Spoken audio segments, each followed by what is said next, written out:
पर एक बड़ी जिम्मेदारी है कि वो निष्पक्षता से चुनाव करे और निष्पक्ष ही न रहे बल्कि 3 लाख लोगों को वो निष्पक्ष दिखाई भी दे। ये मेरी विनम्रता से जिला प्रशासन से आग्रह है। आप निष्पक्षता की बात करते हैं, भाजपा का कार्यक्रम होता है उसमें तमाम आचार संहिता धज्जियां उड़ाई जाती है, उस पर कोई कार्रवाई नहीं होती आपकी पार्टी? मैं तो अपने भाइयों से कहूँगा विनम्रता से, इसी डिग्री कॉलेज चौराहे पर मैं कल रात में आ रहा था, सरकारी रैली में किस पार्टी के झंडे लगे थे। मैं बड़ी विनम्रता से कहना चाहता हूँ, इस सरकारी बिल्डिंगों में किस पार्टी के झंडे लगे हैं मैं तो नहीं कह सकता, मेरे कहने में मुकदमा लिख जाए।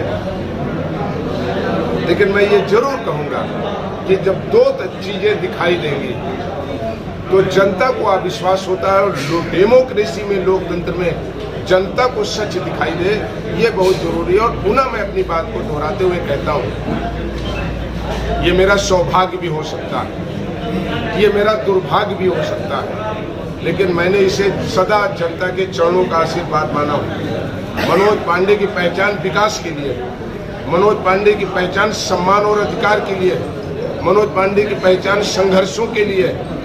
जहां मनोज पांडे विकास के लिए लड़ते हैं, कुछ विशेष लोग अगर वो आपस में भी लड़ रहे हैं और उनकी लड़ाई सांप और नेवला जैसी भी है, तो मनोज पांडे के खिलाफ डंडा और तलवार लेकर के खड़े हो जाते हैं, मनोज पांडे को विकास नहीं करने देंगे। लेकिन हम फिर भी कहते हैं कि जब जब ये होता है तो रायबरेली की सम्मानित जनता, हमारी माँ, बहनें, पिता, नौजवान साथी, गरीब, दलित, पिछड़े, वो अपने भाई मनोज पांडे की मदद करके रायबरेली का विकास कराने का मौका देते हैं। हम इस लड़ाई को इस नज़र से ही देखते हैं। फिर रायबरेली में गरीब की विजय होगी, पिछड़े की विजय होगी, प्रबुद्ध जन की विजय होगी, अल्पसंख्यक भाइयों की विजय होगी, और रायबरेली के समूचे शहर व्यापारियों की भी विजय होगी, और रायबरेली के विकास की विजय बड़े लंबे अंतराल में। फिर अपनी बात कह रहा हूँ, भारतीय जनता पार्टी कितनी भी कोशिश कर रही है, ये ठीक बात है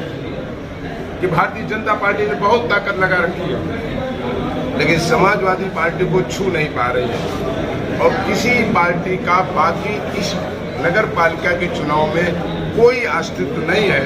कुछ बेचारे किसी की मजदूरी करने के लिए चुनाव लड़ रहे हैं, किसी को खुश करने के लिए चुनाव लड़ रहे हैं, और हमने कहा कहीं से पल्लवी तो पोषित होकर चुनाव लड़ रहे हैं। कुछ तो ऐसे लोग हैं जिनका इस रायबरेली के 34 वार्ड में, 27 वार्ड में टार्च लगा करके भी देखने पे 20 वोट दिखाई नहीं दे रहा, वो भी जीत का दावा कर रहे हैं। तो मैं उनको भी धन्यवाद देता हूँ। उनको लड़ना चाहिए 4 तारीख तक, और परिणाम आने के बाद उनको सुस्ताना चाहिए।